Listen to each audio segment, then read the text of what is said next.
Right. If there's no more questions, we move on to the following pitch. Emanuel from Braga, please tell us what you have to say.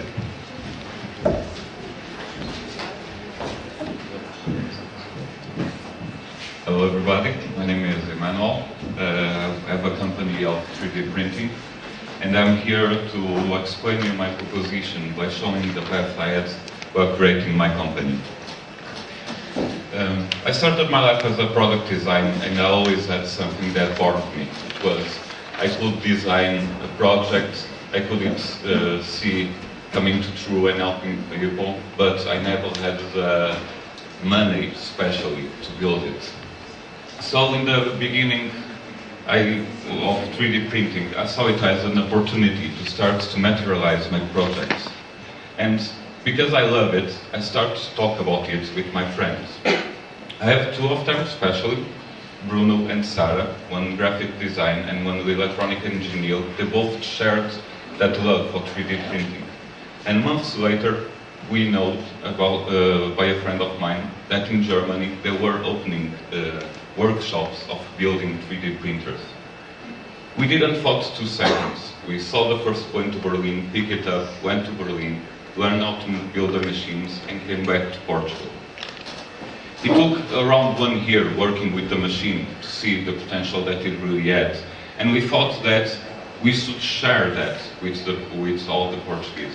If we pass the knowledge that we got by building machines, we could help to open 3D printing spots all over the country. Another thing that we notice is not everybody wants to build a printer, but a lot of people want to use it. So we also created a small service where designers and companies could come and talk with us for us to print their objects. When we started really to think this as a company, we had the luck that generation in Braga was opening, and we had a lot of help creating the project and using tools like Lean Startup to see if our company was possible to build. We did all the studies, and everything was pointing to be perfect, but when we started the company, nothing was working. The phone wasn't ringing and emails weren't falling on our mailbox. The thing was, when we asked people if they wanted to print, if they liked 3D printed, they said yes, but only because I explained to them what it was. The truth was, a lot of people didn't know what was 3D printing and didn't know what they could expect from it. So we went again to the storyboard, to our board, and changed the way we worked. We changed it, so our main goal today is to teach what is 3D printing and to see if it's good or not for everybody, each case for a time. We started by helping other companies, especially the medium and smaller ones, going to them and showing how they could cut development costs and to show them that they have the ability to develop. It's not that expensive. Another way that we found to reach people, it was trying to support them in smaller and more personal projects. And while we were doing that, we noticed one thing. You can have a good idea, but it doesn't mean that you can build it.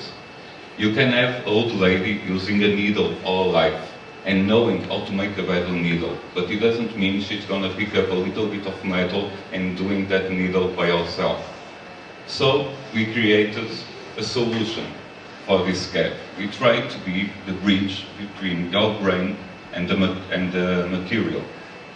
And doing that let us help a lot of people start to develop their projects, to go further with them, and start to pick up their life and take it by their hands and doing their own future. Another thing that we noticed, this was not enough. This should be more known by the general public. So we decided to take this social responsibility for our work, and we started giving free workshops in schools and universities. And now we're starting to see that schools showing the fruits of that workshops. We have already some schools that are starting to compete internationally with some parts they started to print. We start to see the quality of the projects growing, and we start to see more freedom of thought. Another thing that we started to notice is the being afraid of change, especially in companies. And it was only when we started to speak the language they started to understand, because this new technology helped them to reduce a lot of costs and to be more aggressive and to be more innovative. And it's something that it seems logical, but is a big barrier. So what is my proposition for the agenda? It's to take responsibility in breaking the gap between the thoughts and the materialization of the project. We started, and we are going in a good way, and the toolbox here is a perfect example, because you start to have the means to help people to create a company, and with a Fab Lab, giving them the opportunity to build the material. But we got to go deeper than this. This kind of institutions and the state got to help to be the bridge between idea and concretization. We cannot let good projects be in the paper because people were not able to do it, or because they were not good entrepreneurs. They got to be people able to see when a good idea is shown to them. They got to pick up that responsibility and take it further for the good of society. Thank you.